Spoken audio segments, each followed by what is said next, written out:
저리 가요. 냄새나니까. 그 목소리는 차가운 칼날처럼 인도를 베어냈다. 윤아진은 한남동의 최고급 빌라 헤리티지 한남 입구에 멈춰섰다. 팔에는 프라다 백이 걸려 있었고 그녀의 시선은 입구를 쓸고 있는 주황색 작업복 차림에 환경미화원에게 꽂혀 있었다. 비키라고 했잖아요. 아유, 냄새. 미화원이 고개를 들었다. 덥눅한 수염, 빡빡 깎은 머리를 덮은 때 묻은 모자, 햇볕에 그을린 피부. 그는 빗자루를 쥔 채 뒤로 한 걸음 물러섰다. 아진의 차에서 내린 두 친구가 낄낄거렸다. 어머, 아진아. 저 아저씨가 너 쳐다봐. 한 친구가 코를 쥐며 말했다. 쳐다보긴 뭘 쳐다봐. 저런 부류는 자기가 어딜 보는지도 몰라. 경비초소에 서 있던 경비원은 시선을 피했다. 빌라로 들어가던 두 명의 입주민은 아무것도 못 본 척 발걸음을 재촉했다. 아진은 미화원을 향해 한 걸음 더 다가갔다. 여기 새로 왔나 본데 내가 설명해 줄게요. 여긴 최고급 빌라예요. 아저씨 같은 사람이 얼쩡거릴 곳이 아니라고요. 그녀는 저 멀리 모퉁이를 가리켰다. 저기 멀리 가서 쓸고 제발 샤워 좀 해요. 미화원은 대답 없이 빗자루를 쥔 손에 힘을 주었다. 그의 손이 가늘게 떨렸다. 친구 중 한 명이 스마트폰을 꺼냈다. 사진 찍어둬야지. 관리소장한테 말해서 환경미화원으로 위장한 노숙자 좀 쫓아내라고 해야겠어. 플래시가 터졌다. 미화원은 고개를 숙였다. 아지는 만족스러운 듯 머리카락을 쓸어넘기며 반짝이는 하얀색 SUV의 문을 열고 탔다. 문을 닫기 전 그녀는 창문 너머로 소리쳤다. 내 차에 닿지 않게 조심해요. 더러워지면 경찰 부를 거니까. 엔진이 굉음을 내며 차가 먼지를 일으키고 사라졌다. 미화원은 빗자루를 든 채 그 자리에 우두커니 서 있었다. 경비원은 아무 말 없이 초소로 돌아갔고 입주민들은 문 안으로 사라졌다. 거리는 마치 아무 일도 없었던 것처럼 텅 비었다. 하지만 일은 벌어졌다. 윤아진이 몰랐던 것, 그리고 그곳에 있던 누구도 몰랐던 사실은 주황색 작업복에 가짜 수염을 붙이고 머리를 깎은 저 남자가 바로 강태호라는 사실이었다. 그녀의 약혼자이자 30대 중반에 IT 업계를 뒤흔들며 유럽에서 수백억 대의 계약을 체결하고 있어야 할 청년 기업가. 그리고 방금 그녀가 내뱉은 모든 말은 그의 모자챙에 숨겨진 초소형 카메라에 고스란히 녹화되고 있었다. 태호는 차가 모퉁이를 돌아 사라질 때까지 기다렸다. 그제야 참고 있던 숨을 내쉬었다. 손이 떨리고 있었다. 두려움이 아니라 아직 이름 붙일 수 없는 어떤 감정 때문이었다. 그는 벽에 빗자루를 기대놓고 모자를 벗어 챙에 내장된 작은 카메라를 내려다보았다.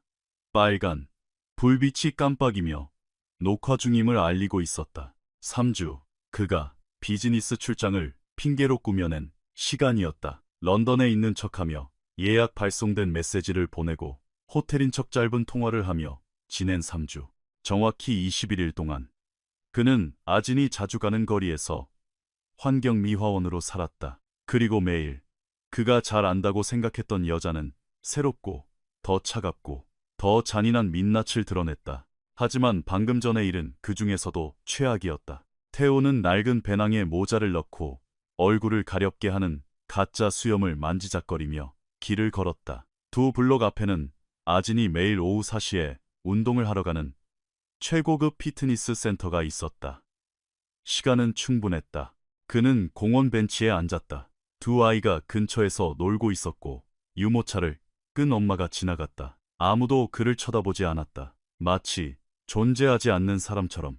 그것이 바로 아진이 방금 그를 대했던 방식이었다. 3개월 전 태호는 바다가 보이는 레스토랑에서 그녀에게 청혼했다. 최고급 샴페인, 다이아몬드 반지, 그 순간을 기록하기 위해 숨겨둔 포토그래퍼까지. 아진은 울었다. 아니, 잘 우는 척을 했다. 그녀는 모든 것을 인스타그램에 올렸다. 내 인생의 사랑이라는 해시태그와 함께. 하지만 최근 몇 달 동안 작은 것들이 태호의 마음에 걸리기 시작했다. 태호가 편한 맨투맨 티셔츠를 입고 나타날 때면 아진이 코웃음을 치던 모습, 자기 관리를 안 하는 사람들에 대한 멸시 섞인 발언들, 비싼 레스토랑과 5성급 호텔, 남들에게 보여질 수 있는 행사만 고집하던 태도. 그리고 무엇보다 웨이터, 청소부, 발렛 기사를 대하는 그녀의 태도였다. 그냥 사소한 단점일 뿐이야. 태호는 스스로를 위로했었다. 누구에게나 단점은 있으니까. 하지만 단점이라는 이유로 환경미 화원에게 뜨거운 커피를 붓듯 모욕을 주지는 않는다. 주머니에서 스마트폰이 울렸다. 아진의 메시지였다. 자기야, 호텔에 잘 도착했어. 너무 보고 싶어 유유. 그녀는 그가 미리 찍어둔 런던의 호텔, 외관과 템스강 뷰 사진을 철석같이 믿고 있었다. 완벽하게 설계된 거짓말이었다. 태호는 답장 없이 화면을 껐다. 해가 지기 시작했다. 그는 다시 빗자루를 쥐고 카메라가 달린 모자를 고쳐 쓴 뒤 피트니스 센터로 향했다. 그녀가 나올 때 그곳에 있어야 했다. 오늘이 유독 기분 나쁜 하루였던 건지 아니면 이게 그녀의 진짜 모습인지 확인해야 했다. 유리창을 지나치며 자신의 비친 모습을 보았다. 까무잡잡한 피부와 대비되는 짙은 가짜 수염, 빛바랜 주황색 작업복, 낡은 모자. 3주 전만 해도 이 얼굴은 포브스 코리아 표지를 장식했었다. 35세 이전에 기술시장을 혁신한 젊은 CEO. 뉴스 인터뷰에 단골로 나오던 그가 지금은 투명인간이 되어 있었다. 태호는 숫자, 그래프, 수익 예상도를 꿰뚫고 있었고 회의실을 지배하며 수백억 원의 계약을 체결하고 200명의 직원을 거느렸다. 하지만 그 어떤 것도 길거리에서 쓰레기 취급을 받는 기분이 어떤 것인지 그에게 가르쳐주지 못했다. 더 끔찍한 건 그 취급을 한 사람이 자신과 한 침대를 쓰는 여자라는 사실이었다. 새로운 메시지가 도착했다. 또 아진이었다. 자기야, 청첩장 나왔어. 너무 예뻐. 빨리 돌아와서 보여주고 싶다. 결혼식까지 남은 시간은 단 3주. 하객 300명이 꽉 찰 최고급 호텔 식장. 몰디브 신혼여행. 모든 게 결제되었고 모든 게 계획되어 있었다. 하지만 이 모든 건 거짓 위에 세워져 있었다. 카카오톡으로 하트를 보내는 아진과 길거리에서 냄새나니까 저리 가 라고 소리치던 아진은 같은 사람이 아니었으니까.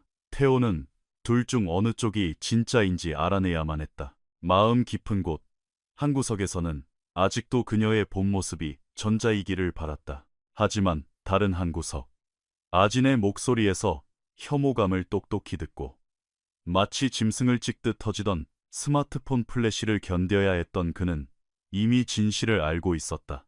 그가 사랑했던 여자는 애초에 존재하지 않았을지도 모른다. 앞으로의 남은 시간들은 그 사실을 증명하거나 남은 한 줌의 의심마저 부숴버릴 것이다. 시간은 3주 전으로 거슬러 올라간다. 회의가 끝난 지 10분이 지났지만 태호는 아직 혼자 회의실에 남아 있었다.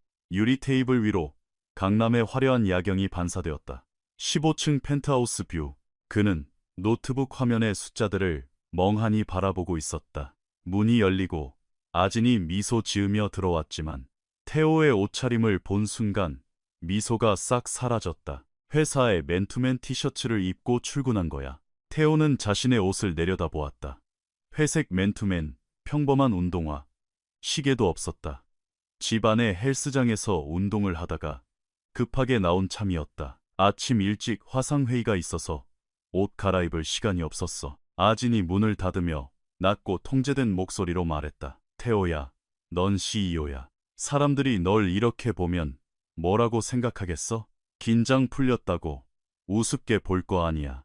그녀는 다가와 어깨에 명품백을 고쳐맸다. 자기야, 이미지가 중요해. 우리 곧 결혼할 거고 난 내 아내가 될 사람이야. 길거리에 굴러다니는 아무나 같은 차림을 한 사람이랑 같이 다닐 순 없어. 아무나. 그녀가 떠난 후에도 그 단어가 귓가를 맴돌았다.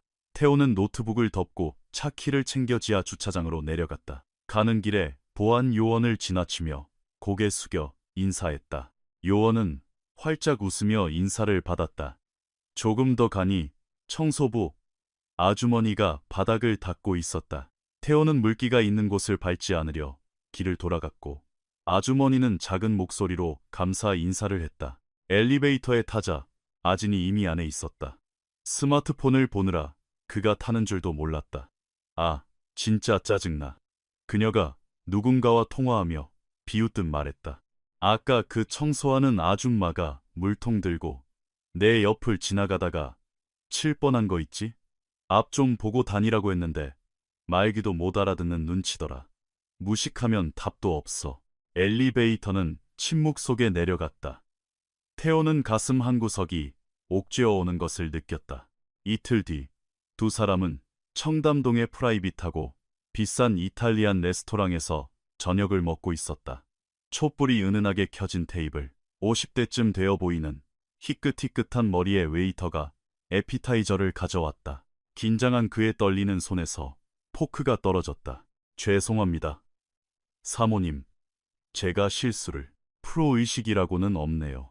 아진이 그를 쳐다보지도 않고 말을 잘랐다. 직원 교육을 제대로 시키는 거예요? 아니면 길거리에서 아무나 주워온 거예요? 웨이터는 고개를 푹 숙였다. 정말 죄송합니다. 죄송하면 다예요? 매니저 불러요. 태호가 그녀의 팔을 잡았다. 아진아, 그만해. 그냥 실수잖아. 실수는 한 번일 때나 실수지. 이런 일은 똑바로 안 혼내니까 계속 일어나는 거야. 그녀는 웨이터를 쏘아보았다. 가보세요. 하지만 다음번에 올 땐 여기 없을 줄 아세요. 남자는 쫓기듯 도망쳤다. 태호는 음식에 손도 대지 못했다. 하지만 아진은 아무 일도 없었다는 듯 평소처럼 웃으며 웨딩드레스와 하객 명단, 파티 장식에 대해 떠들었다. 그녀에게 방금의 일은 정말 아무 일도 아니었던 것이다. 그 다음 날 밤 태호는 잠을 이루지 못했다. 그날 저녁 망원동에 있는 태호의 어머니 집에서 있었던 일 때문이었다. 어머니 이 여사는 태호가 가장 좋아하는 갈비찜을 한가득 차려놓았다. 평범한 식탁, 소박한 집. 아지는 그곳에서 완벽한 며느리를 연기했다. 어머니, 요리 솜씨가 진짜 예술이에요. 고급 한정식집보다 훨씬 맛있어요. 그녀는 상을 치우는 것을 돕고 벽에 걸린 낡은 사진들을 칭찬하며 헤어질 때 어머니를 꼭 안아주었다. 어머니는 정말 천사 같으세요. 태호가 어디서 이렇게 고운 심성을 물려받았나 했더니 다 어머니 덕분이었네요. 어머니는 눈물을 훔쳤다. 내가 전생에 무슨 덕을 쌓아서 이렇게 예쁜 며느리를 얻었을까. 하지만 집 밖으로 나와 차에 타려던 순간이었다. 어머니의 이웃인 은퇴한 노인이 무거운 마트 비닐봉지를 낑낑거리며 들고 가는 모습이 보였다. 저것 봐. 아진이 킥킥거리며 가리켰다. 도와줄 사람 하나 없는 불쌍한 독거노인 신세네. 쯧쯧.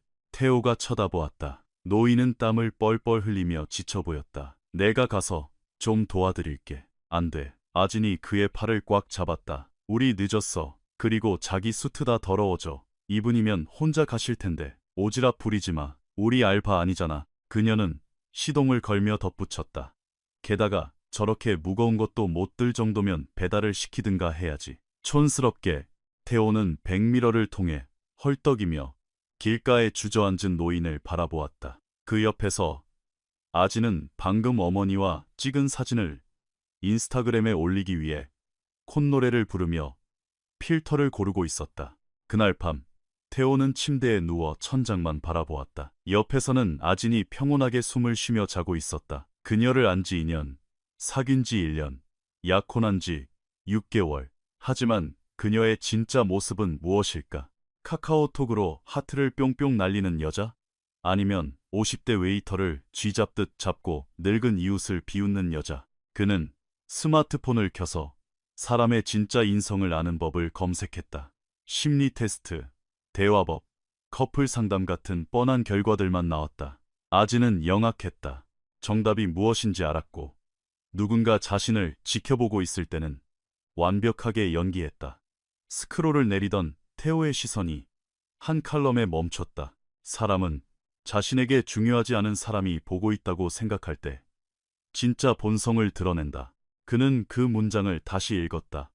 자신에게 중요하지 않은 사람이 보고 있을 때, 만약 내가 그녀에게 중요하지 않은 사람이 된다면?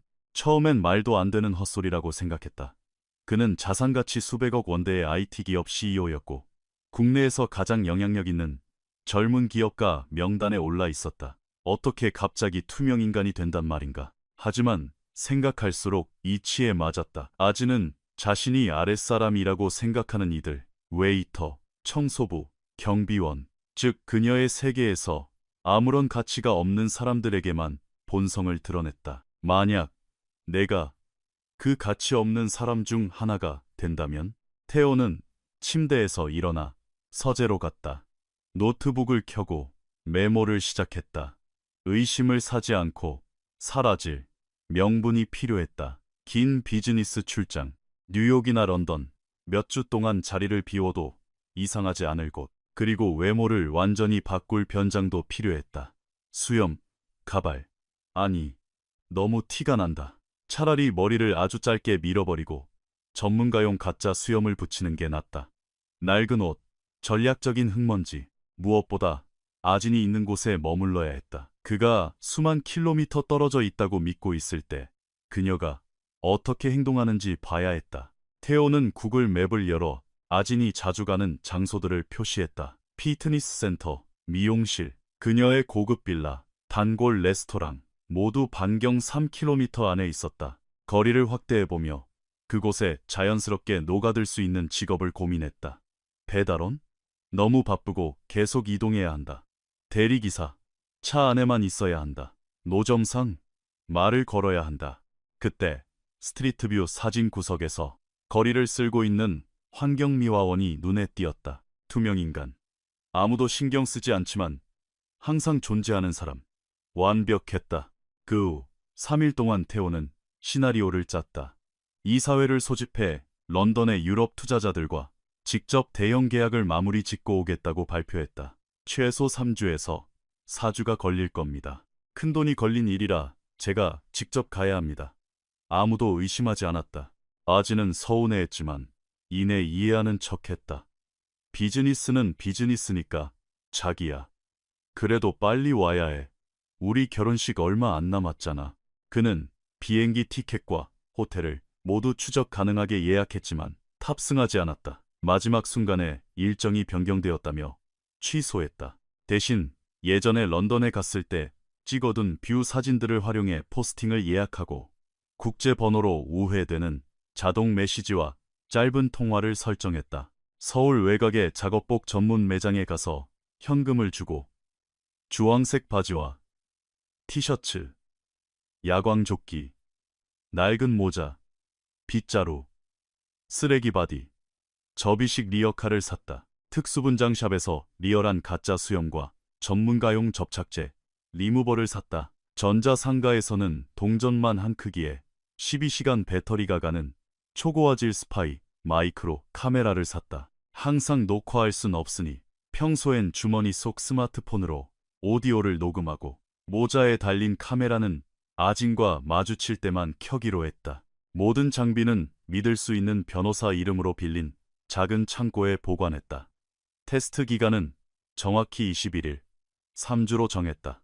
만약 이 기간 동안 그녀가 습관적인 멸시와 인성 문제를 드러낸다면 돌이킬 수 없는 끝을 맞이할 것이다. 단 21일, 출국 전날 밤, 태호는 아진과 저녁을 먹었다. 그녀는 들떠서 뷔페 메뉴, 꽃 장식, 결혼반지 사진을 보여주었다. 정말 완벽할 거야, 자기야. 우리 인생에서 가장 중요한 날이잖아. 태호는 미소 지으며 그녀의 손을 잡았다. 응, 그럴 거야. 하지만 속으로는 끊임없이 묻고 있었다. 만약 내가 틀린 거라면, 이게 다 내 과장된 망상이라면, 그녀가 진짜로 자신이 말하는 그런 따뜻한 사람이라면, 그는 그녀의 눈을 들여다보며 어떤 단서나 해답을 찾으려 했다. 아지는 마주보며 미소를 지었다. 예쁘고 완벽하고 철저히 계산된 미소. 그 순간 태호는 깨달았다. 자신이 틀린 게 아니라는 것을. 단지 이제야 눈을 떴을 뿐이라는 것을. 창고 화장실 거울 속에는 전혀 다른 남자가 서 있었다. 태호는 빡빡 깎은 머리를 쓰다듬었다. 아진이 잠든 새벽, 화장실 문을 잠그고 바리캉으로 직접 머리를 밀었었다. 세면대 위로 떨어지던 머리카락들, 이제 가짜 수염을 붙일 차례였다. 전문가용 접착제를 바르고 30초간 누른 뒤 가장자리를 다듬었다. 끝이 희끗희끗하고 덥룩해서 진짜처럼 보였다. 주황색 작업복을 입고 일부러 흙을 묻힌 야광조끼를 걸친 뒤 챙 정면에 카메라가 밝힌 낡은 모자를 썼다. 스마트폰 녹음기를 테스트했다. 정상이었다. 빗자루와 리어카를 챙겼다. 거울을 한 번 더 보았다. 수백억 자산가 CEO는 사라졌다. 그 자리엔 중년에 지치고 투명한 환경미화원만 남아 있었다. 완벽했다. 아침 6시 30분 청담동 거리. 태호는 아진이 매일 아침 7시에 가는 피트니스 센터 근처에 리어카를 세웠다. 천천히 인도를 쓸기 시작했다. 고개를 푹 숙인 채 기계적으로 움직였다. 차들이 쌩쌩 지나갔지만 아무도 그를 보지 않았다. 한 빌딩 경비원이 쓰레기를 버리러 나왔다가 그를 지나쳐갔지만 눈길조차 주지 않았다. 한 중년 여성은 그를 장애물 피하듯 멀찍이 돌아갔다. 5분, 10분, 15분. 태호는 같은 자리만 계속 쓸었다. 그리고 마침내 모퉁이를 도는 하얀색 SUV가 보였다. 심장이 뛰기 시작했고 빗자루를 쥔 손에 힘이 들어갔다. 차가 피트니스 센터 앞에 섰다. 아진이 내렸다. 검은색 레깅스, 하얀색 크롭탑, 한정판 명품 운동화, 깔맞춤한 진백, 틀어올린 머리와 선글라스. 그녀는 인도를 가로질러 걸어왔다. 태호와의 거리는 단 3미터. 그는 그녀를 등진 채 계속 비지를 하면서도 유리창에 비친 모습을 주시했다. 아지는 그를 쳐다보지도 않고 그대로 지나쳐 센터 안으로 들어갔다. 자동문이 닫혔다. 태호는 참고 있던 숨을 내쉬었다. 계획대로 그녀는 그를 전혀 알아보지 못했다. 하지만 가슴이 답답했다. 안도감이 아니었다. 그보다 훨씬 작지만 슬픈 감정. 그녀는 마치 길가의 가로등을 지나치듯 그를 지나쳤다. 오전 9시. 아진이 센터에서 나왔다. 이번엔 혼자가 아니었다. 2명의 친구와 함께 큰 소리로 웃으며 다이어트와 인스타그램 스토리에 대해 떠들고 있었다. 태호는 일부러 그들 곁으로 다가가 빗자루질을 했다. 태호가 호텔에서 찍어보낸 사진 봤어? 진짜 장난 아니지. 아진이 스마트폰을 내밀었다. 뷰 좀 봐. 역시 런던 클라스. 친구들이 부러운 듯 감탄사를 연발했다. 태호는 그 사진을 알아봤다. 어제 부사장을 통해 미리 세팅해둔 사진이었다. 아진이 넌 진짜 복받았다. 잘생기고 돈 많은 CEO랑 결혼도 하고 그 와중에 유럽으로 럭셔리 출장까지 가고 운이 좋은 게 아니지. 내가 사람 보는 눈이 있는 거야. 아진이 콧방귀를 뀌었다. 내가 아무하고나 결혼할 급은 아니잖아. 아무나. 회사에서 태호의 맨투맨을 지적할 때 썼던 바로 그 단어였다. 새 여자는 피트니스 센터 문 앞 인도를 떡하니 맞고 서 있었다. 태호는 그 근처에 떨어진 빈캔을 주워야 했다. 빗자루를 들고 천천히 다가갔다. 실례합니다. 목소리를 잔뜩 깔고 쉰 소리를 냈다. 연습한 대로였다. 아진이 고개를 돌려 그를 보았다. 눈을 본 게 아니었다. 작업복, 낡은 리어카, 때 묻은 모자를 훑어보더니 미간을 찌푸렸다. 기다리세요. 우리 얘기 중이잖아요. 부탁이 아니라 명령이었다. 태호는 한 걸음 물러섰다. 죄송합니다. 사과할 거면 똑바로 하세요. 기본 예절도 안 배웠나? 반장님이 교육 안 시켜요? 친구 중 한 명이 킥킥거렸다. 태호는 고개를 숙였다. 얼굴이 화끈거렸다. 분노와 굴욕감이 뒤섞여 피가 거꾸로 솟는 기분이었지만 반항할 수 없었다. 변장을 들킬 순 없었다. 그래서 그는 진짜 환경미화원들이 할 법한 행동을 했다. 복종했다. 그 자리에 가만히 서서 빗자루를 쥔 채 새 여자가 웃고 떠들고 존재하기를 끝낼 때까지 기다렸다. 3분이 지났지만 30분처럼 느껴졌다. 마침내 그들이 떠날 때 아지는 태호에게 마지막 시선을 던졌다. 화가 난 것도 아니었다. 차라리 그게 나았을 것이다. 그것은 길가에 죽어있는 벌레를 보고 코를 쥐며 피해가는 그 지독히도 일상적인 혐오의 눈빛이었다. 그들이 시야에서 완전히 사라진 뒤에야 태호는 바닥에 캔을 주었다. 두 손이 덜덜 떨리고 있었다. 오후 1시. 압구정 로데오의 테라스 레스토랑. 아지는 다른 친구 2명과 브런치를 먹고 있었다. 테라스, 그늘 아래서 비싼 리조또와 화이트 와인을 즐기는 중이었다. 태호는 그 앞거리를 쓸고 있었다. 흰색 가운을 입은 여성이 아진의 테이블 앞에 멈춰 섰다. 근처 성형 외과 원장인 듯했다. 아진이 벌떡 일어나며 과장된 미소를 지었다. 어머, 박 원장님, 여기서 다 뵙네요. 아진 씨, 잘 지냈어요? 너무 잘 지내죠. 다음 주에 저희 엄마 리프팅 예약되어 있는 거 아시죠? 엄마가 엄청 기대하고 계세요. 그럼요. 제가 특별히 더 신경 써드릴게요. 원장이 사람 좋은 웃음을 지었다. 아유, 정말 감사합니다. 원장님은 천사예요. 저희 엄마가 원장님 아니면 아무한테도 얼굴 안 맡기시잖아요.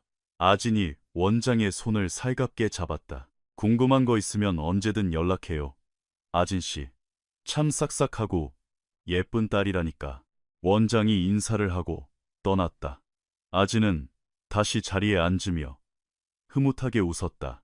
30초간의 침묵, 그리고 그녀는 태호가 아직 근처에서 빗자루질을 하고 있다는 것을 깨달았다. 표정이 스위치를 끈 것처럼 차갑게 돌변했다. 저 미화원 아저씨, 아까부터 저기서 계속 쓸고 있네.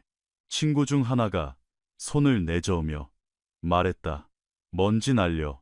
냄새도 나는 것 같고. 아진이 짜증 섞인 목소리로 불렀다. 아저씨, 거기 아저씨. 태호는 못 들은 척 계속 쓸었다. 야, 너 말이야. 너. 태호가 멈칫하고는 천천히 돌아보았다. 네? 가서 딴 데 쓸어요. 먼지 날려서 밥을 못 먹겠잖아.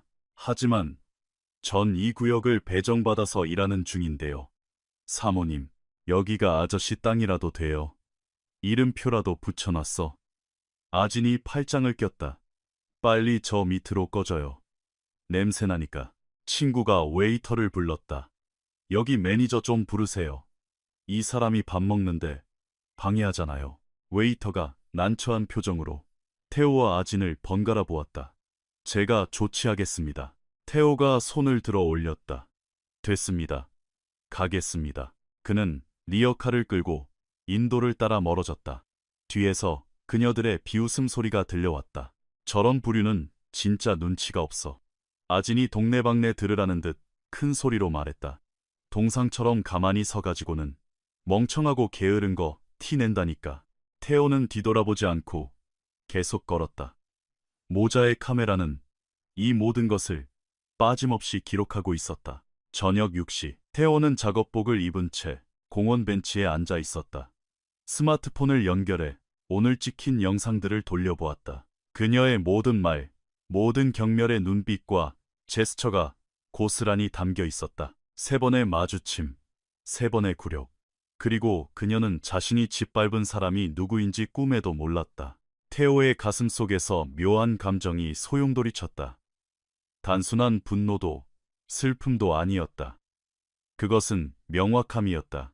친구들과 호탕하게 웃고 인스타그램에 로맨틱한 사진을 올리고 인생에서 가장 아름다운 결혼식을 계획하던 그 여자는 오직 돈과 지위, 사회적 가치를 가진 사람들에게만 존재하는 환상이었다. 그 기준에 미치지 못하는 모든 사람에게 그녀는 차갑고 잔인하고 텅 빈 껍데기일 뿐이었다.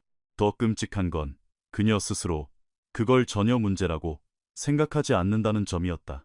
아진에게 환경미화원을 쓰레기 취급하는 것은 숨 쉬듯 자연스럽고 당연한 일이었다. 태호는 스마트폰을 집어넣고 모자를 푹 눌러 쓴 뒤 자리에서 일어났다. 내일도 계속될 것이다. 피트니스 센터, 고급 빌라 앞, 미용실 앞, 절대적인 확신을 얻기 위해 끝까지 갈 것이다. 하지만 그의 내면 한구석은 이미 결론을 내리고 있었다. 남은 기간은 새로운 것을 발견하는 시간이 아니라 오늘 본 것을 더 뼈저리게 확인하는 고통의 시간이 될 것임을. 그가 사랑했던 여자는 존재하지 않았다. 단 한 번도. 3일차 오전 10시 헤리티지 한남 입구. 태호는 정문 앞 인도를 쓸고 있었다. 출근하는 입주민들, 교대하는 가사도우미들, 택배 차량으로 분주했다. 하얀색 SUV가 입구에 섰다. 아진이 차키를 들고 통화를 하며 조수석에서 내렸다. 아니 엄마, 드레스 피팅 완벽했다니까. 걱정 좀 그만해. 그녀가 까르르 웃었다. 태호가 나 식장 들어가는 거 보면 아주 기절할걸. 태호는 고개를 푹 숙인 채 같은 리듬으로 빗자루질을 했다. 아진이 그의 옆을 지나치다 말고 걸음을 멈췄다. 뒤로 한 발짝 돌아오더니 태호가 방금 깨끗하게 쓸어놓은 바닥을 빤히 쳐다봤다. 그리고 손에 들고 있던 다 마신 아이스 아메리카노 플라스틱 컵을 바닥에 툭 떨어뜨렸다. 얼음과 남은 커피가 바닥에 튀었다. 어머, 실수 없으. 그녀는 태호를 쳐다보지도 않은 채 말했다. 그러고는 아무 일 없다는 듯 또각또각 걸어갔다. 차 안에 남아있던 친구들이 킥킥대는 소리가 들렸다. 태호는 바닥에 나뒹구는 쓰레기를 가만히 내려다보았다. 방금 자신이 허리를 굽혀 닦아놓은 바로 그 자리였다. 경비원이 모든 과정을 지켜봤지만 조용히 고개를 돌렸다. 태호는 말없이 허리를 굽혀 컵을 주워 리어카 쓰레기통에 던져 넣었다. 아진은 이미 빌라 안으로 사라진 뒤였다. 8일차 청담동 최고급 미용실 앞. 아진은 친구 3명과 함께 네일 아트를 받고 있었다. 통유리창 너머로 여자들이 깔깔대며 서로의 스마트폰을 보여주는 모습이 보였다. 태호는 길 건너편 인도를 쓸고 있었다. 관찰하기 완벽한 위치였다. 그때 한 여자가 미용실로 들어섰다. 아진이 스프링처럼 자리에서 벌떡 일어났다. 입가에 환한 미소가 번졌다. 어머, 뷰티 인플루언서 백세인님 아니세요? 세상에, 영광이에요. 아진이 호들갑을 떨며 다가갔다. 저 진짜 찐팬이거든요. 인스타 스토리 하나도 안 빼놓고 다 봐요. 구독자 50만 명의 인플루언서는 우쭐해하며 미소 지었다. 아유, 감사합니다. 너무 미인이시네요. 제발 여기 저희 옆에 앉으세요. 네? 아진이 옆자리를 권했다. 얘들아, 세인님 오셨어. 인스타 팔로워 50만, 호들갑, 웃음꽃, 셀카 타임이 이어졌다. 아진은 세상을 다 가진 듯 친절하고 싹싹했다. 세이님, 그 가방 어디서 구하셨어요? 완전 찰떡이에요. 5분간의 화기애애한 대화 끝에 아진은 인플루언서와 셀카를 찍는데 성공했고 즉시 인스타그램에 올렸다. 오늘 나의 워너비 여신님과 함께. 인플루언서가 다른 층으로 올라가고 아진은 다시 의자에 앉았다. 그 순간 표정이 마법처럼 바뀌었다. 그녀는 길 건너편 창밖으로 태호를 발견했다. 짜증이 솟구친 아진은 카운터로 가서 리셉션 직원에게 밖을 가리키며 무언가 따지기 시작했다. 잠시 후 유니폼을 입은 젊은 직원이 밖으로 나와 길을 건넜다. 저기, 기사님. 태호가 비지를 멈췄다. 네? 저기 샵 안에 있는 손님께서 기사님 보고 좀 비켜달라고 하시네요. 시야를 가려서 거슬린다고요. 태호가 미용실을 보았다. 아진이 팔짱을 낀 채 유리를 통해 이쪽을 쏘아보며 빨리 복종하라는 특유의 표정을 짓고 있었다. 하지만 여긴 공용인도인데요. 저도 아는데요. 직원이 난처한 듯 우물쭈물했다. 저분이 저희 샵 VIP 고객이시거든요. 원장님이 기사님한테 가서 자리 좀 옮겨달라고 정중하게 부탁하라고 하셔서요. 직원의 얼굴에는 미안함과 부끄러움이 가득했다. 자기도 이런 부탁을 하고 싶지 않다는 게 역력했다. 태호는 샵 안의 아진과 친구들, 난처해하는 직원, 그리고 그 중간에 낀 자신을 번갈아 보았다. 알겠습니다. 그가 말했다. 비켜드리죠. 정말 죄송합니다. 감사합니다. 태호가 리어카를 끌고 골목 쪽으로 물러나자 직원은 샵으로 돌아갔다. 태호는 건물 유리에 비친 모습으로 샵 안을 계속 관찰했다. 아진이 미용실 원장을 부르는 모습이 보였다. 그녀는 방금 들어온 직원을 손가락으로 가리키며 잔뜩 화난 얼굴로 삿대질을 했다. 원장은 연신 고개를 주걱거리며 굽신거렸고 직원은 고개를 푹 숙이고 있었다. 5분 뒤 사복으로 갈아입고 가방을 맨 직원이 울면서 샵 밖으로 뛰쳐나왔다. 아진은 그제야 만족스러운 듯 자리로 돌아가 앉았고 친구들은 박수를 치며 낄낄거렸다. 태호는 길을 건너 모퉁이에서 울고 있는 직원에게 다가갔다. 학생, 괜찮아요? 직원이 퉁퉁 부은 눈으로 태호를 보았다. 아저씨 때문에 저 잘렸어요. 그녀가 눈물을 닦았다. 손님이 컴플레인 걸었어요. 제가 아저씨한테 자리 비켜달라고 할 때 손님 기분 나쁘게 너무 싹싹하게 굴었다고요. 그냥 빨리 꺼지라고 호통치지 않고 왜 아저씨 편을 들면서 문제를 키우냐고 원장님한테 난리를 쳤어요. 학생은 예의 바르게 행동했을 뿐이잖아요. 직원이 허탈하게 고개를 저었다. 그 여자는 저기서 한 달에 500만 원을 써요. 제 월급은 200만 원이고요. 누가 더 가치 있는 사람일까요? 직원은 군중 속으로 사라졌다. 태호는 그 자리에 얼어붙은 채 분노로 주먹을 쥐었다. 카메라는 이 모든 비극을 빠짐없이 녹화하고 있었다. 14일 차 아침 7시 피트니스 센터 앞 차에서 내린 아진이 입구 근처에서 비지를 하는 태호를 발견했다. 그녀는 멈춰서서 스마트폰으로 그의 사진을 대놓고 찍었다. 태호는 모른 척했다. 그녀는 자판을 빠르게 두드려 어딘가에 사진을 올리곤 혼자 비웃으며 센터로 들어갔다. 30분 뒤 양복을 쫙 빼입은 헤리티지 한남의 관리소장이 험악한 얼굴로 길을 건너왔다. 그는 태호 앞으로 곧장 걸어왔다. 당신이 요즘 이 동네에서 얼쩡거리는 미화원이야? 태호가 비지를 멈췄다. 이 구역을 담당하고 있습니다만. 담당? 구청에서 발급한 신분증이 있어. 명찰 내놔봐. 진짜 직원이 아니니 신분증이 있을 리 없었다. 잃어버렸습니다. 잃어버려? 소장이 한 걸음 위협적으로 다가왔다. 너 노숙자지? 어디서 구청 직원 행세하면서 쓰레기통 뒤지고 TV나 뜯어내려고. 아닙니다. 소장님, 우리 빌라 입주민한테서 클레임이 들어왔어. 당신이 자꾸 근처를 배회하면서 불쾌하게 만든다고 사진까지 찍어보냈다고. 당장 경찰 안 부른 걸 다행으로 알아. 소장이 저 멀리 교차로를 턱으로 가리켰다. 당장 여기서 꺼져. 한 번만 더 눈에 띄면 영업방해로 집어넣을 테니까. 지나가던 사람들이 발걸음을 멈추고 수군거렸다. 의심 섞인 눈빛들이 꽂혔다. 태호는 얼굴이 타들어가는 것 같았다. 가겠습니다. 더러운 리어카 바퀴가 덜컹거리는 소리를 내자 사람들이 코를 막으며 피했다. 차창 유리에 비친 반사광 너머로 피트니스 센터에서 나온 아진이 보였다. 그녀는 이 모든 광경을 보며 흐뭇하게 미소 짓고 있었고 쫓겨나는 태호의 뒷모습을 영상으로 찍어 또다시 어딘가에 올리고 있었다. 그 후 며칠 동안 비슷한 일상이 반복되었다. 레스토랑에서, 거리에서 항상 똑같은 잔인함이 이어졌다. 아진은 어딜 가나 태호에 대해 불평을 늘어놓았고 인생 낙오자들에 대한 혐오 발언을 서슴지 않았다. 그녀의 스마트폰은 쉴 새 없이 울렸고 화면에는 한 남자의 이름이 자주 떠올랐다. 최민우.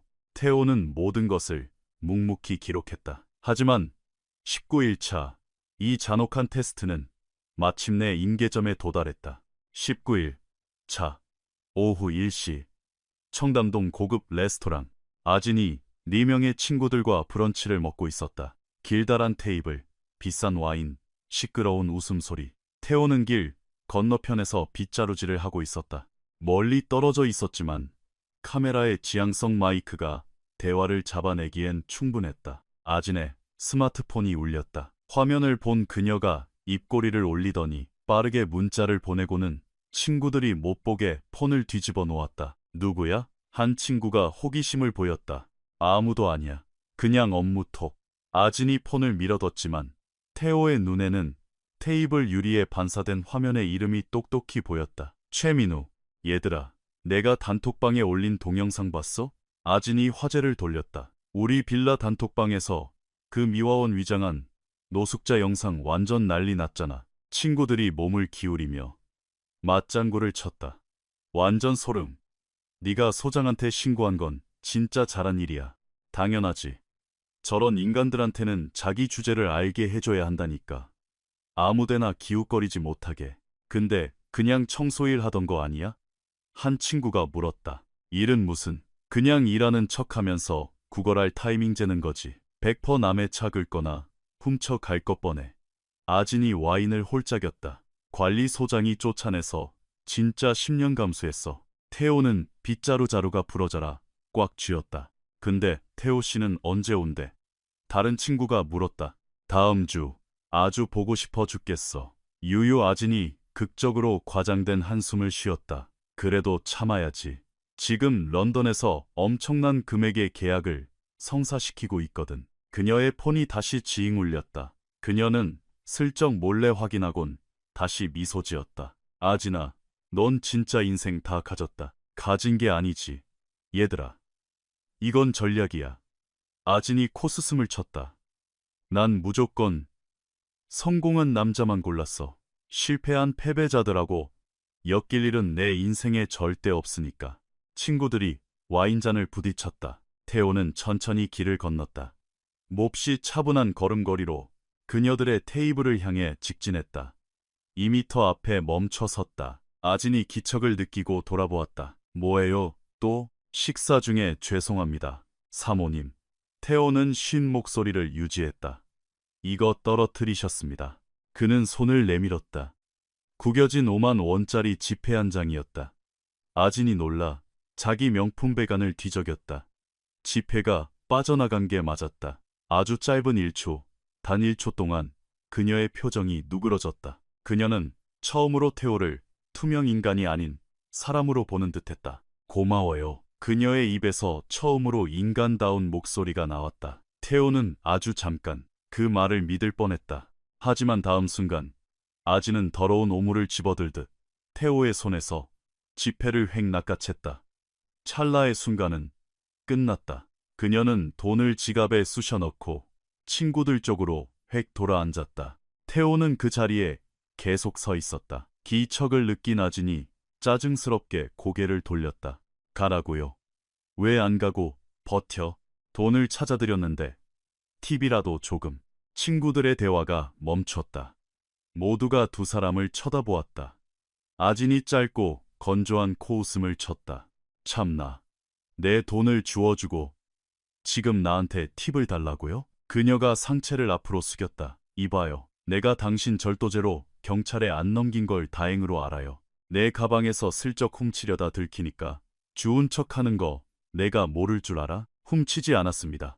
정말 떨어져 있던 걸 주운 겁니다. 당신 같은 부류가 어떻게 사는지 내가 뻔히 알아. 비싼 식당 앞에서 얼쩡거리다가 한탕할 기회만 노리는 거잖아. 아진이 자리에서 벌떡 일어나 그를 노려보았다. 당장 꺼져. 경찰 부르기 전에. 테이블에 정적이 흘렀다. 길거리의 사람들도 멈춰섰다. 태호는 한 걸음 물러섰다. 죄송합니다. 아진이 팔짱을 끼며 경멸로 가득 찬 눈으로 그를 내려다보았다. 당신 같은 부류는 절대 못 배워 처먹어. 차갑고 확고한 마치 사형 선고 같은 목소리였다. 친구들도 합세해 비웃기 시작했다. 그는 돌아서서 걸었다. 등 뒤로 폭소가 터졌다. 어우, 저 뻔뻔한 것 봐. 팁을 달래 미친. 친구 하나의 목소리가 길거리에 울렸다. 태호는 길을 건너 공원 벤치에 털썩 주저앉았다. 모자를 벗고 방금 녹화된 영상을 확인했다. 모든 것이 찍혀 있었다. 1초의 망설임, 다시 돌아온 오만한 태도, 경멸, 그리고 그 얼음장 같은 마지막 대사까지. 당신 같은 부류는 절대 못 배워 처먹어. 화면 속 아진은 마치 끈질기게 달라붙는 쓰레기를 쳐다보는 듯한 절대적인 우월감에 찬 눈빛을 하고 있었다. 태호는 영상 속에서 그녀가 했던 또 다른 말도 떠올렸다. 난 성공한 남자만 골랐어. 실패한 패배자들하고 엮일 일은 없으니까. 그는 정지된 검은 화면에 비친 자신의 얼굴을 보았다. 때 묻은 작업복, 가짜 수염, 빗자루, 자루를 쥐느라 거칠어진 손. 그리고 깨달았다. 아진의 세계에서 만약 자신이 진짜로 환경미화원 태호였다면 자신은 딱 저런 취급을 받는 실패한 패배자일 뿐이라는 것을. 사랑받을 가치도 존중받을 가치도 그녀와 같은 세상에 숨 쉴 자격조차 없는 인간이라는 것을. 19일차 저녁 6시 헤리티지 한남 입구. 태호는 정문 앞 인도에서 비지를 하는 척 서 있었다. 태양이 지평선 너머로 붉게 저물며 길거리에 긴 그림자를 드리우고 있었다. 변장 3주차 21일간의 굴욕이 카메라에 담겼고 믿고 싶지 않았던 진실이 21일 내내 증명되었다. 런던 출장에서 돌아온다고 한 날짜까지 이틀, 신부 측 브라이덜 샤워 파티까지 3일, 결혼식까지 10일이 남아 있었다. 증거는 이미 차고 넘쳤다. 영상, 음성, 모든 것이 완벽했다. 당장 그만두고 돌아가 폭로전을 기획할 수도 있었다. 하지만 무언가가 그를 계속 이 자리에 붙잡아 두었다. 그녀가 도대체 어디까지 바닥을 칠 수 있는지 끝까지 확인하고 싶은 병적인 욕구였다. 하얀색 SUV가 모퉁이를 돌았다. 태호는 멀리서도 차를 알아봤지만 이번엔 달랐다. 차가 빌라 입구에 섰고 아진이 조수석에서 내렸다. 운전석에서 한 남자가 내렸다. 태호도 빗자루를 쥔 손에 힘을 줬다. 베이지색 수트, 포마드를 바른 머리, 능글맞은 미소, 금융 컨설턴트 최민우였다. 태호와 아진의 약혼식 파티에도 와서 태호와 악수하며 행복하게 사십시오라고 말했던 바로 그놈. 지금 그는 아진과 낄낄거리며 웃고 있었고 그의 손은 아진의 허리춤을 자연스럽게 쓰다듬고 있었다. 경비원이 황급히 달려와 문을 열었다. 다녀오셨습니까, 사모님? 아진은 경비원을 본 채만 체하며 민우가 한 농담에 웃음을 터뜨렸다. 경비원은 투명인간처럼 문을 잡고 서 있었다. 하지만 민우가 먼저 들어가자 아진이 걸음을 멈추고 획 돌아섰다. 아휴, 김 반장님, 매번 문 열어주시고 너무 감사해요. 그녀는 경비원을 향해 천사처럼 웃었다. 항상 든든해요. 정말. 경비원은 갑작스러운 친절에 어리둥절한 표정을 지었다.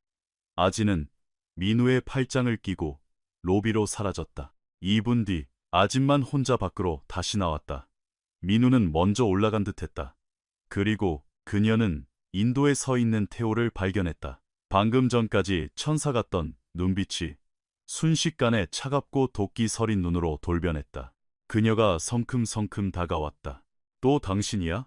태호는 심장이 요동치는 것을 느끼며 고개를 숙였다. 이 구역을 맡고 있습니다. 사모님, 마타.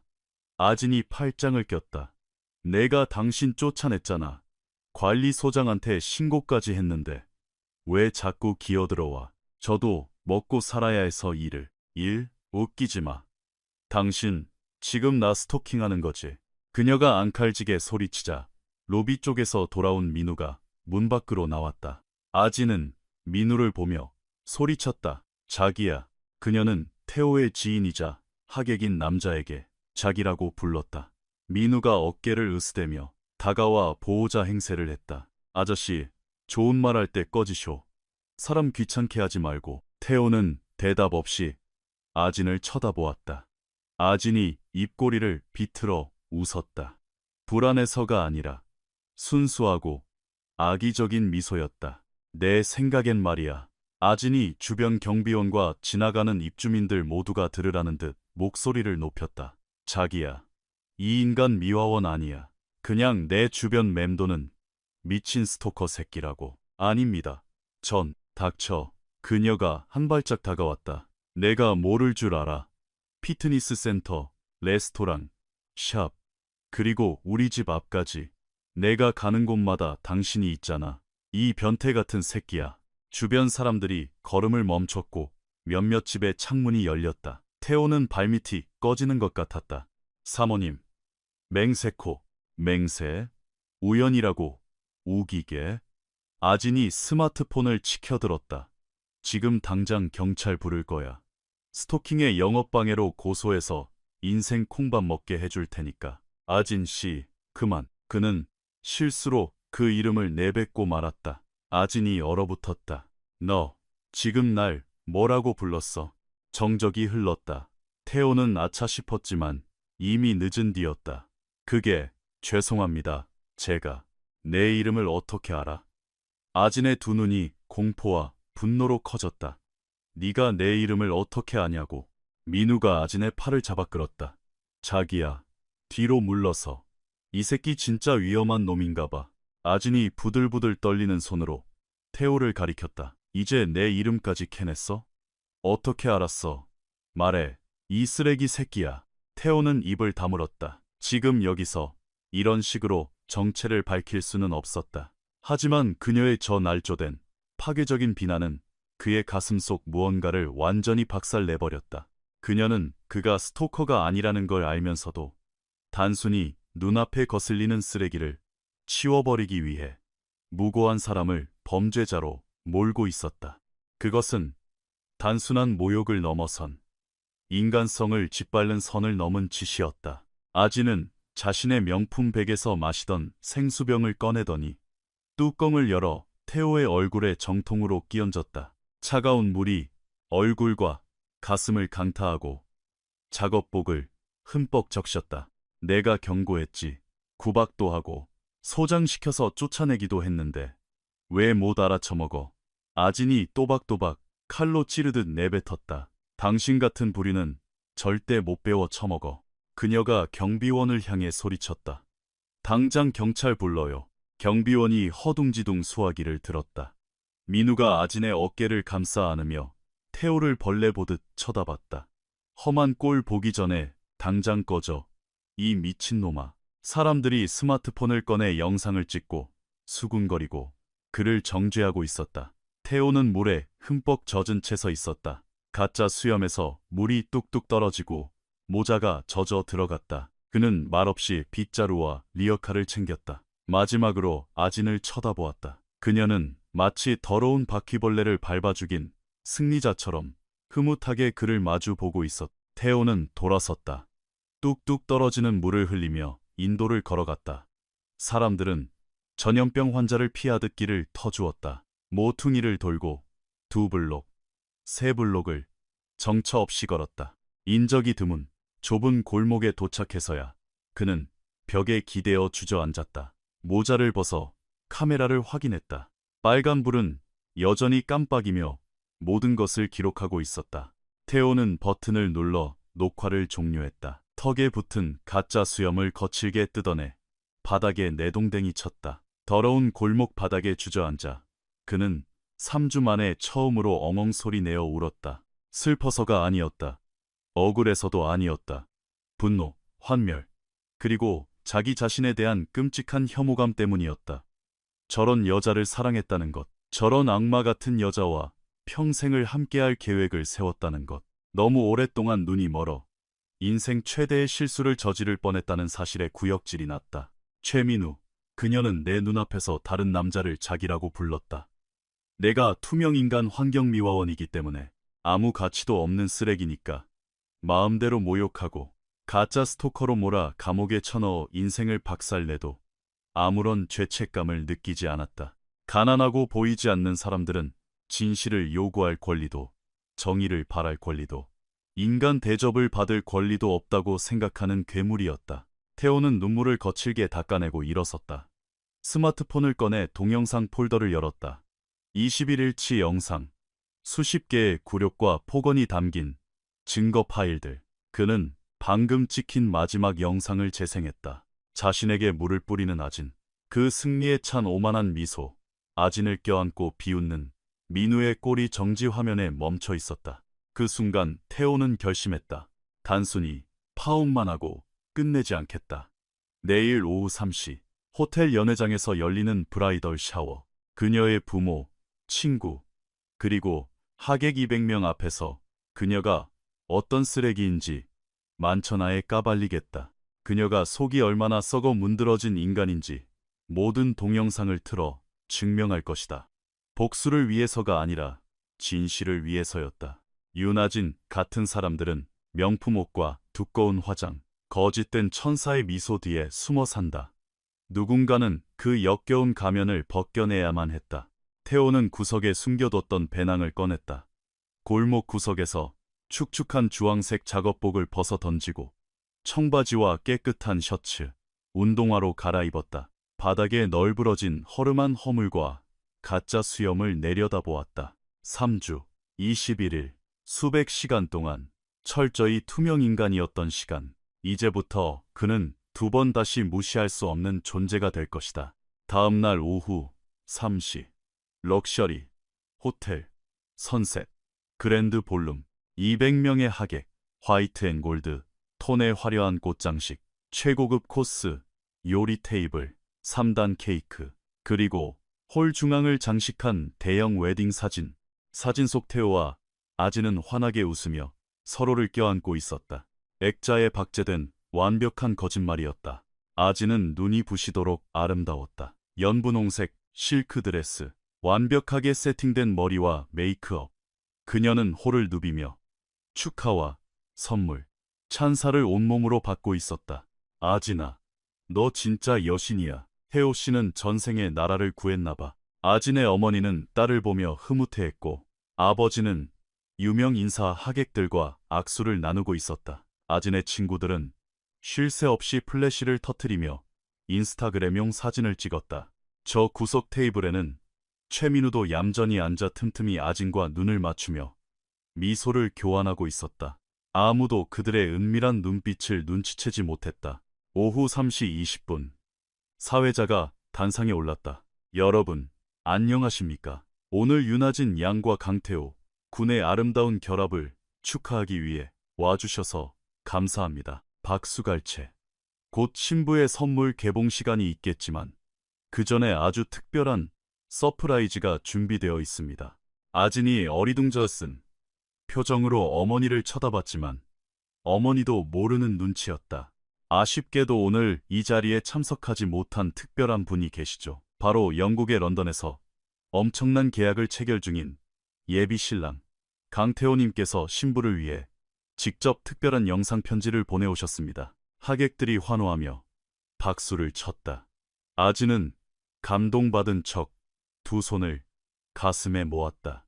어머 세상에, 나 진짜 몰랐어. 무대 뒤 대형 스크린에 불이 들어왔다. 하지만 화면에 뜬 것은 로맨틱한 영상 편지가 아니었다. 대신 연회장 뒷문이 열리며 강태호 본인이 걸어 들어왔다. 블랙 수트, 각 잡힌 넥타이, 빡빡 깎은 짧은 머리, 수염한 올 없이 깔끔한 얼굴, 그리고 얼음처럼 차가운 눈빛. 연회장에 찬물이 끼얹어지듯 정적이 흘렀다. 아진이 뒤를 돌아 태호를 발견하고는 얼굴에서 핏기가 싹 가셨다. 태호야. 그녀의 목소리가 파르르 떨렸다. 너 귀국했어. 그는 하객들 사이에 중앙 통로를 천천히 걸어 들어갔다. 걸음걸이 하나하나에 묵직한 분노가 실려 있었다. 귀국, 아니, 태호의 목소리가 마이크 없이도 장내를 울렸다. 사실 난 한 번도 떠난 적이 없거든. 아진아. 장내가 웅성거리기 시작했다. 하객들이 서로의 눈치를 보았다. 아진의 어머니가 억지로 미소를 지으며 일어났다. 태호야, 이게 무슨 깜짝 이벤트니? 우리한테 귀뜸이라도. 이벤트 아닙니다. 장모님. 태호가 홀 한가운데 멈춰섰다. 제가 런던에 가서 계약을 한다는 건 전부 거짓말이었습니다. 그가 아진을 노려보았다. 난 지난 3주 동안 런던이 아니라 매일 당신 곁에 있었으니까. 아진이 뒷걸음질을 쳤다. 무슨 소리를 하는 거야? 지난 19일 동안 내가 전혀 다른 사람으로 살았다는 소리야. 네가 길 가다 2번 다시 쳐다보지도 않을 바닥 밑의 사람으로. 태호가 양복 주머니에서 스마트폰을 꺼냈다. 너에겐 세상에 존재할 가치조차 없다고 생각하는 그런 사람으로. 그는 프로젝터 연결 케이블에 스마트폰을 꽂았다. 대형 스크린에 화면이 떴다. 첫 번째 사진. 주황색 작업복, 가짜 수염, 낡은 모자, 빗자루를 든 환경미화원. 아진의 입에서 헉 하는 숨소리가 샜다. 난 환경미화원으로 변장했어. 태호가 크고 단호한 목소리로 선언했다. 그리고 3주 동안 너를 지켜봤지. 너에게 아무런 이득도 가치도 없는 사람이 곁에 있을 때 내 진짜 인성이 어떤지 말이야. 미쳤어. 아진이 사색이 되어 부모님을 쳐다보았다. 엄마, 얘 완전 미쳤어. 빨리 끄라고 해. 들어. 태호가 말했다. 비디오 1. 1일차. 화면에 아진이 헤리티지 한남 입구에서 소리치는 모습이 나왔다. 저리 가요. 냄새나니까. 장내에서 탄식이 터졌다. 세상에. 누군가 속삭였다. 하객들은 완벽한 신부 아진이 미화원을 벌레 취급하며 쫓아내고 머리를 쓸어 넘기며 친구들과 낄낄거리는 모습을 똑똑히 지켜보았다. 저기 멀리 가서 쓸고 제발 샤워 좀 해요. 아진의 어머니가 입을 틀어막고 주저앉았다. 비디오 2. 8일차 미용실. 화면 속 아진이 50만 인플루언서에게 간을 빼줄 듯 알랑거렸다. 어머, 백세희님, 완전 팬이에요. 그러나 단 몇 초 뒤, 그녀는 미화원을 정중하게 대했다는 이유로 무고한 직원을 쥐잡듯 잡아 해고하게 만들고 있었다. 화면은 샵 밖에서 억울하게 잘려 펑펑 우는 직원의 모습과 안에서 승리감에 도취해 웃고 있는 아진의 모습을 대비시켰다.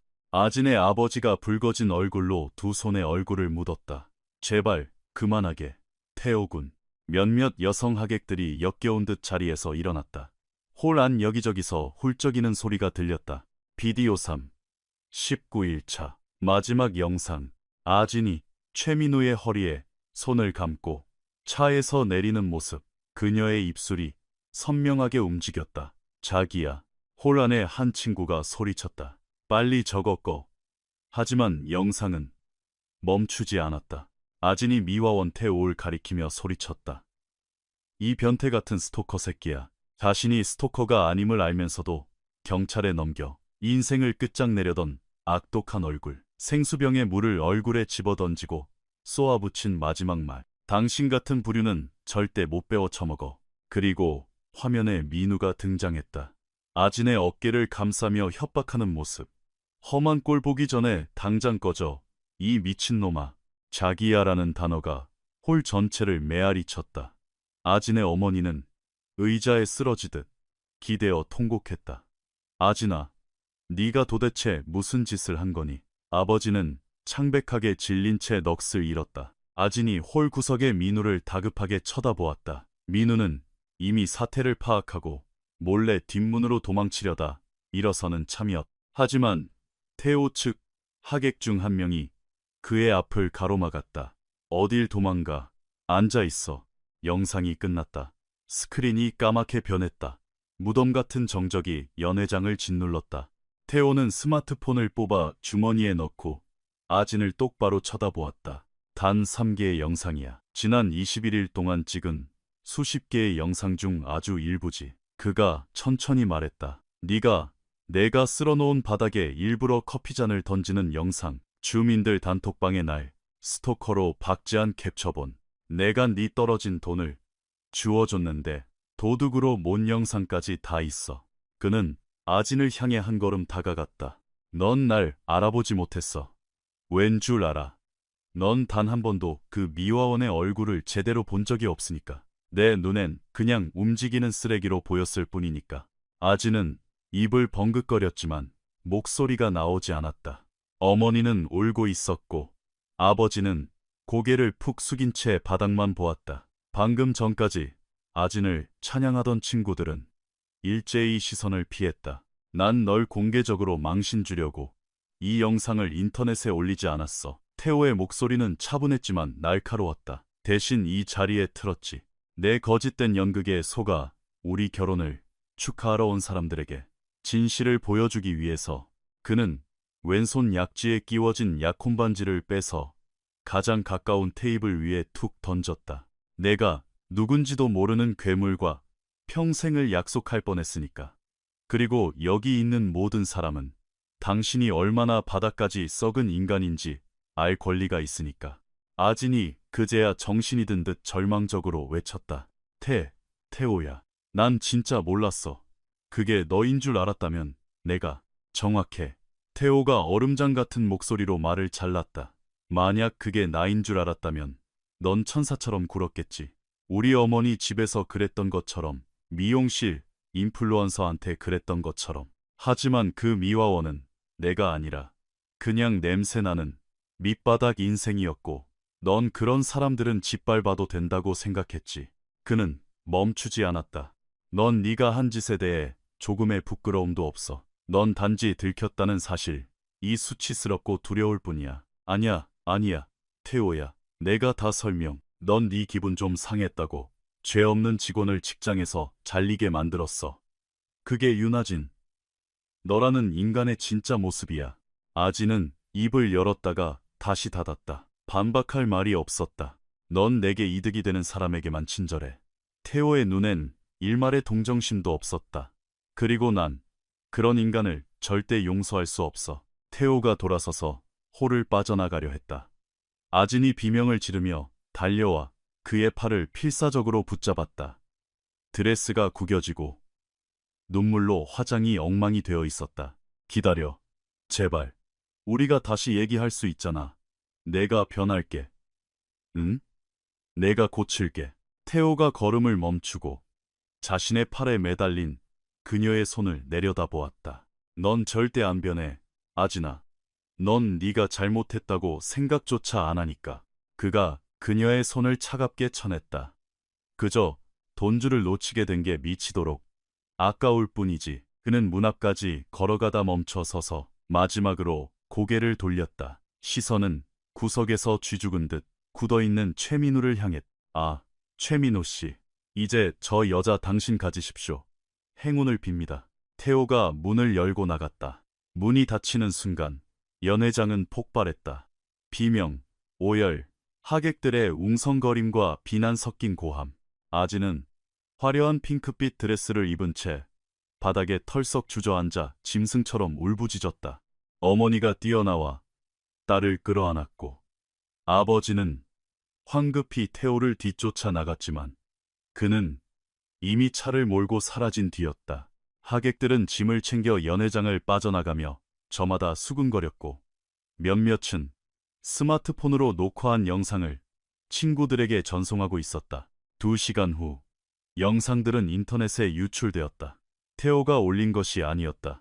홀에 있던 누군가가 단톡방에 공유한 것이 걷잡을 수 없이 퍼져나간 것이다. 카카오톡, 유튜브, 인스타그램, 미화원 갑질녀의 최후, 재벌 CEO의 소름돋는 사이다.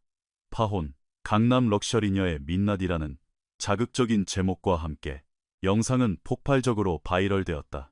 3주 후 태호는 강남에 위치한 자신의 IT 기업 15층 펜트하우스 집무실에 있었다. 평소와 같은 뷰, 같은 책상이었지만 모든 것이 다르게 느껴졌다. 스마트폰이 징 울렸다.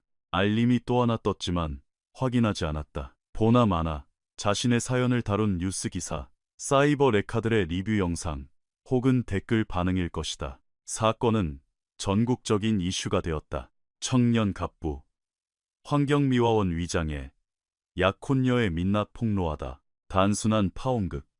한국 사회의 지독한 계급주의와 갑질 문화를 보여주는 거울.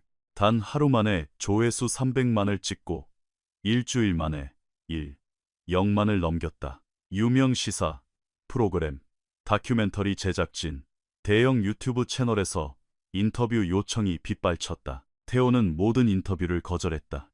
영웅이 되고 싶어서 한 일이 아니었다.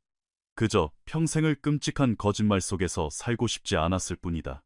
똑똑, 들어오세요. 인사과 박상무가 서류철을 들고 들어왔다. 대표님, 인터뷰 요청건 때문에 그거는 전부 다 거절하라고 말씀드렸는데요. 아닙니다. 대표님. 박상무가 자리에 앉으며 부드럽게 웃었다. 그 영상이 퍼진 이후로 저희 회사 내부에 생긴 변화에 대해 보고드리려고요. 태호가 노트북을 덮어. 다 무슨 변화요? 박상무가 헛기침을 했다. 본사 청소 여사님들, 보안 요원분들, 구내식당 직원분들이요. 대표님을 대하는 태도가 완전히 달라졌습니다. 눈을 마주치고 더 따뜻하게 인사하시죠.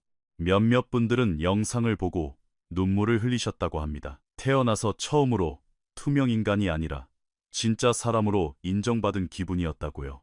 태호는 가슴속 깊은 곳에서 뭉클한 것이 치밀어 오르는 것을 느꼈다.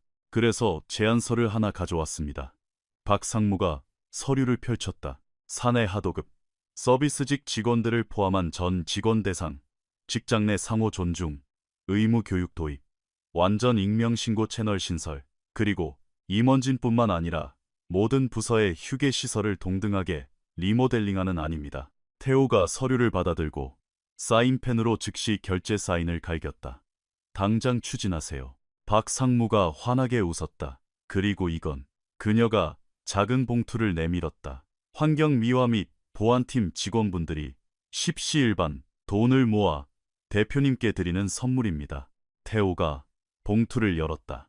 싸구려 인조가죽으로 된 투박한 열쇠고리였다. 그 뒷면에 삐뚤빼뚤한 글씨가 새겨져 있었다. 우리를 투명 인간이 아닌 사람으로 봐주셔서 감사합니다. 태호는 열쇠고리를 꽉 쥐었다. 시야가 흐려졌다. 감사하다고 전해주세요. 그의 목소리가 메어 갈라졌다.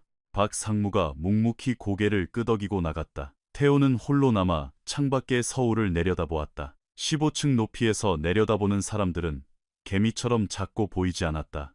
3주간의 미화원 생활이 마치 전생처럼 느껴졌다. 스마트폰이 울렸다. 발신자 표시 제한. 태호는 전화를 받았다. 여보세요. 강태호입니다. 강 대표님, 안녕하십니까? 저는 윤아진 씨의 법률 대리인을 맡은 김 변호사라고 합니다. 태호가 헛웃음을 쳤다. 그 여자랑은 더 나눌 얘기가 없는데요. 대표님, 제 의뢰인이 현재 극심한 고통을 겪고 있습니다. 가족들은 그녀와 의절했고 직장에서도 해고당했습니다. 사회적 파장이 너무 커서 집 밖으로 한 발짝도 나오지 못하고 있습니다. 수화기 너머로 잠시 침묵이 흘렀다. 그녀가 마지막으로 직접 만나 진심으로 사과하고 싶어 합니다. 사과한다고 그 바닥난 인성이 인천진답니까? 태호가 차갑게 쏘아붙였다. 전해드리세요. 2번 다시 내 인생에 연락하지 말라고.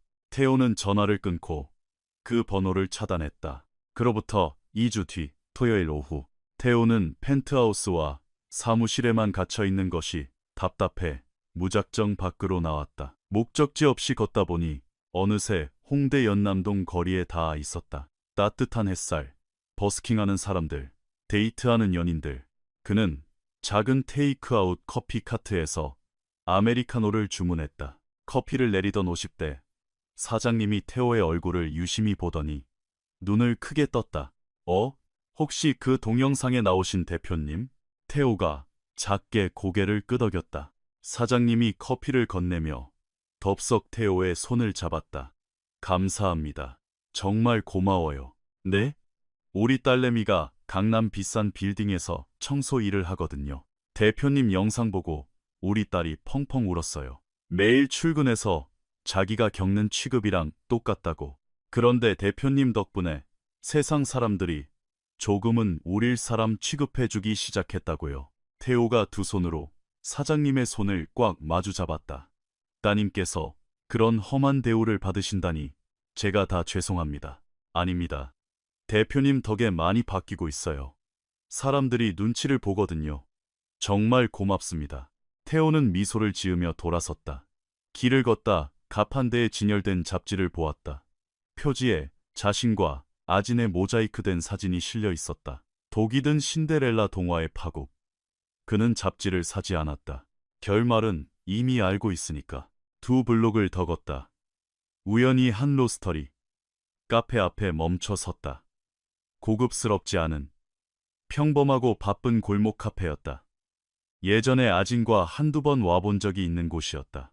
그녀는 8,000원짜리 비싼 스페셜티를, 자신은 아메리카노를 마셨었다. 발길을 돌리려던 찰나 무언가에 이끌리듯 카페 안으로 들어갔다. 주말이라 사람으로 꽉 차 시끄러웠다. 카운터에서 에스프레소를 주문하고 기다리는데 귀에 익은 목소리가 들렸다. 5번 테이블. 음료 나왔습니다. 태호가 고개를 돌렸다. 윤아진이었다. 그녀는 카페의 칙칙한 앞치마를 두르고 있었다. 화장기 하나 없는 퀭한 얼굴, 깊게 파인 다크서클, 질끈, 묶은 머리. 명품은 온데간데 없었다. 태호와 눈이 마주친 순간 아진은 얼어붙었다. 손에 든 트레이가 덜덜 떨렸다. 그녀의 눈동자에 수만 가지 감정이 스쳐 지나갔다. 수치심, 공포, 뼈저린 후회. 그녀는 황급히 고개를 푹 숙이고는 트레이를 내려놓고 바 테이블 구석으로 도망치듯 피했다.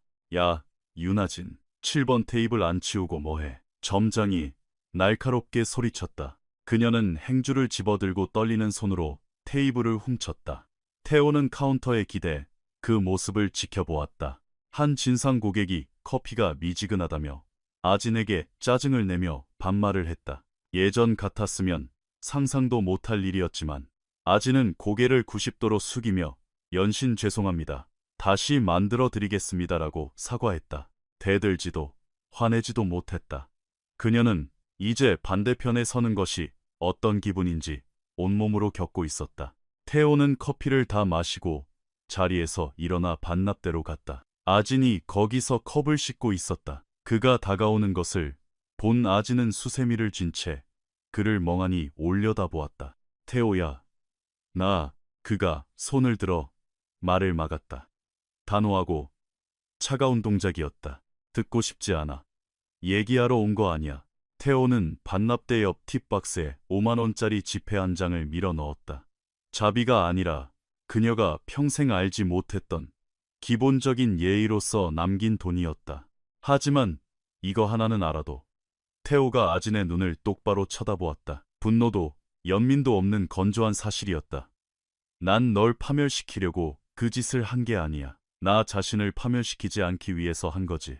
내가 누군지도 모르는 괴물과 결혼해서 내 인생을 시궁창에 처박을 순 없었으니까. 아진이 울먹이며 입을 열려 했다. 태호가 차갑게 덧붙였다. 그리고 네가 이제 반성했다, 변했다고 말하기 전에 분명히 해두지. 넌 안 변했어. 아진의 눈에서 눈물이 떨어졌다. 넌 지금 그냥 잠시 반대편에 있을 뿐이야. 가족들이 다시 널 받아주고 잠잠해질 때까지. 혹은 돈 많은 호구 하나 다시 잡아서 원래 네 세상으로 돌아갈 때까지만 숨죽이고 있는 거지. 그는 몸을 숙여 그녀에게 가까이 다가갔다. 넌 여기서 아무것도 배우지 못했어. 그냥 죗값을 치르고 있다고 자위할 뿐이지. 네가 겪는 수모랑 내가 겪은 굴욕이 같다고 착각하지 마. 태호가 카페홀에 다른 아르바이트생과 손님들을 가리켰다. 난 내가 원해서 그 밑바닥을 경험했지만 넌 강제로 끌려 내려온 거니까. 이 폭풍이 지나가면 넌 다시 예전에 오만한 윤아진으로 돌아가겠지. 아진의 어깨가 잘게 떨렸다. 슬퍼서가 아니라 그가 정곡을 찔렀기 때문이었다. 그녀는 부정하려 입을 열었지만 목이 메어 아무 말도 나오지 않았다. 눈물이 뺨을 타고 흘러내렸다. 미안해. 그녀의 목소리가 부서져 내렸다. 정말 미안해. 태호는 그녀의 눈물이 진짜라는 것을 알았다. 그녀는 뼈저리게 후회하고 있었다. 하지만 후회한다고 해서 찍혀버린 영상이 지워지는 것도 아니며 그녀가 모욕했던 수많은 사람들의 짓밟힌 존엄성이 회복되는 것도 아니었다. 숨 쉬듯 자연스러웠던 지난날의 폭력이 면죄부를 받을 순 없었다. 네가 뼈저리게 후회한다는 건 알아. 태호가 낮게 말했다. 하지만 네가 사과해야 할 사람은 내가 아니야. 그는 카페를 가리켰다. 바쁘게 움직이는 알바생들, 청소부, 식당 웨이터들, 네가 함부로 쓰레기 취급했던 그 모든 사람들에게 평생 속죄하면서 살아. 태호가 몸을 돌려 카페를 나서려 했다. 태호야. 그는 멈춰 섰지만 뒤돌아보지 않았다. 아직도 날 증오해. 침묵이 흘렀다. 태호가 깊은 숨을 내쉬었다. 아니, 낮지만 단호한 대답이었다. 하지만 넌 내 용서 따위 필요 없어. 그는 고개를 살짝 돌려 그녀를 곁눈질했다. 박수 쳐주는 사람이 아무도 없을 때 진짜 인간답게 행동하는 법이나 배워. 카페 문이 닫혔다. 태호는 햇살이 쏟아지고 찬 바람이 부는 연남동 거리를 걸었다. 그녀를 바닥까지 끌어내렸다는 통쾌함은 없었다. 안도감도 아니었다. 그것은 짙은 슬픔이었다. 텅 빈 환상을 사랑했다는 것. 껍데기 위에 쌓아 올린 시간에 대한 허탈함. 나를 진정으로 보지 않는 사람에게 내 인생을 묶어버릴 뻔했다는 섬뜩함. 하지만 동시에 벅찬 감사함이 밀려왔다. 지옥 같았던 그 21일의 시간이 남은 내 인생 전체를 구원해 주었으니까. 진실은 때로 살을 내는 듯 아프지만 가짜 웃음 속에 숨겨진 썩은 내를 평생 맡으며 사는 것보다 100배는 나으니까. 그는 결코 잊을 수 없는 교훈을 얻었다. 사람의 인성은 명품 옷이나 예쁜 미소 뒤에 숨겨진다고 해서 거래되거나 타협될 수 있는 것이 아니다. 사람의 진짜 인성은 자신에게 중요하지 않은 사람이 보고 있을 때 비로소 민낯을 드러낸다. 이제 태호는 사람을 제대로 보는 법을 알게 되었다. 6개월 후 태호의 회사에서 주최하는 사회공헌 프로젝트 론칭 행사장. 사내 하도급, 청소, 경비, 식당 직원들의 자녀들에게 전액 장학금을 지원하는 재단 출범식이었다. 회사에서 15년째 청소를 담당하고 있는 김 여사가 단상에 올라 마이크를 잡고 눈물을 흘렸다. 그녀의 딸이 이번에 의대에 합격했다. 저희 같은 사람들에게 이런 기회가 올 줄은 꿈에도 몰랐습니다. 김 여사의 주름진 손이 가늘게 떨렸다. 정말 감사합니다. 강태호 대표님, 우리를 보이지 않는 먼지가 아니라 사람으로 봐주셔서 정말 감사합니다. 우레와 같은 박수가 쏟아졌다. 태호는 단상에 오르지 않고 강당 맨 뒤편에 서서 조용히 박수를 쳤다. 이 행사의 주인공은 자신이 아니었다. 한 번도 자신이었던 적이 없었다. 행사가 끝난 뒤 저녁 6시 회의를 위해 엘리베이터를 탔다. 야간 경비원인 박 씨가 함께 탔다. 좋은 저녁입니다. 대표님, 안녕하세요. 박 반장님. 가족들은 다 잘 지내시죠? 네, 덕분에요. 대표님이 지원해주신 기술학원에 저희 아들 레미가 이번에 등록했습니다. 정말 잘 됐네요. 아드님께 응원한다고 전해주세요. 감사합니다, 대표님. 엘리베이터가 멈추고 각자의 층에서 내렸다. 태호는 펜트하우스 집무실에 앉아 통유리 창밖에 눈부신 서울 야경을 내려다보았다. 수백만 명의 사람들, 각자의 이야기, 각자의 투쟁, 각자의 존엄성을 가진 사람들이 불빛을 밝히고 있었다. 그는 주머니에서 만지작거리던 열쇠고리를 꺼냈다. 직원들이 모아준 싸구려, 가죽 키링. 우리를 사람으로 봐주셔서 감사합니다. 태호의 입가에 작지만 진실된 미소가 번졌다. 결국 그는 가짜 약혼녀 한 명을 잃었을 뿐이지만 그보다 훨씬 거대하고 위대한 것, 즉 인간애를 얻었으니까. 우리는 상대방이 누구인지 알아야만 비로소 그 사람을 존중한다. 하지만 진짜 인성은 카메라가 없고 사회적 지위가 없고 박수 쳐줄 사람이 아무도 없을 때 드러나는 법이다. 이 이야기가 당신에게 작은 울림을 주었다면 지금 좋아요를 눌러주세요. 이런 콘텐츠를 더 원하신다는 뜻으로 알겠습니다. 그리고 댓글로 남겨주세요. 사람은 정말 변할 수 있을까요?